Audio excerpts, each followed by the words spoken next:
খেতে পারি না। মুসলমান বাবাজি, আজ তুমি ভালো খাও, ভালো রোজগার করো, তোমার ছেলে ভালো খায়, মেয়ে ভালো খায়, দুঃখ বোঝো না।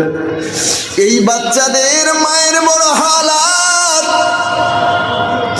এরা খাবার সময় কাঁদে আর ভাবে আমার ছেলেটা যদি থাকতো, আমি ওকে গালে তুলে খাইয়ে দিতাম, আমি ওকে আমার কোলে নিয়ে ঘুমাতে পারতাম।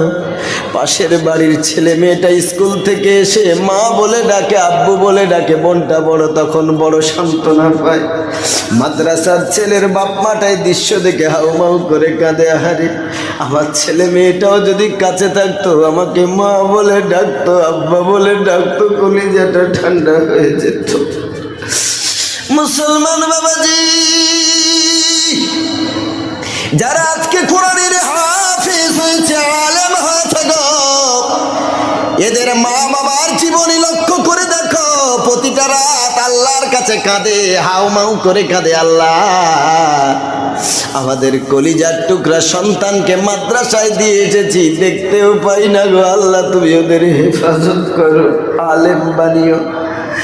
1 মাস 2 মাস পরে মাটা যখন জানতে পারে আমার ছেলেটা আজকে বৃহস্পতিবার ছুটির দিনে বাড়ি আসবে, চাতক পাখির মতো ওই মাটা রাস্তার দিকে তাকিয়ে থাকে। 2 মাস 3 মাস পরে ছেলেটা বাড়ি যাবে মাত্র 2 দিনের ছুটিতে। মা খবর পেয়েছে, হুজুরের ফোন থেকে মাকে কল করে দিয়েছে, মা গো এই বৃহস্পতিবারে ছুটি নিয়ে বাড়ি যাচ্ছে, শুক্রবার মাগরিবের নামাজ পড়বো মাদ্রাসায় এসে।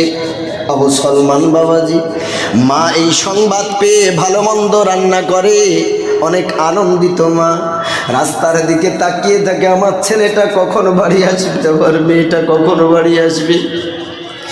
ছেলেটা অনেক দূর, মা দৌড় দিয়ে যায়, আমার ছেলে বাড়ি এসেছে, তাড়াতাড়ি ব্যাগটা হাতে নেয়, দুগালে চুমা দেয়, আদর করে, কারণ কয়েক মাস হয়েছে মা তার ছেলেটাকে আদর করতে পারেনি, ছেলেটাও মায়ের মায়া পায়নি, মায়ের স্নেহ মায়ের ভালোবাসা ছেলেটাও পায় নাই। এরপরে ওই ছেলেটা যখন আমার শুক্রবার রওনা হয়, মায়ের মন চায় না 2 দিন রাখি ছেলেটাকে, বাপটা কঠোর না, ওর পড়া কামাই হয়ে যাবে, পাঠিয়ে দিতে হবে।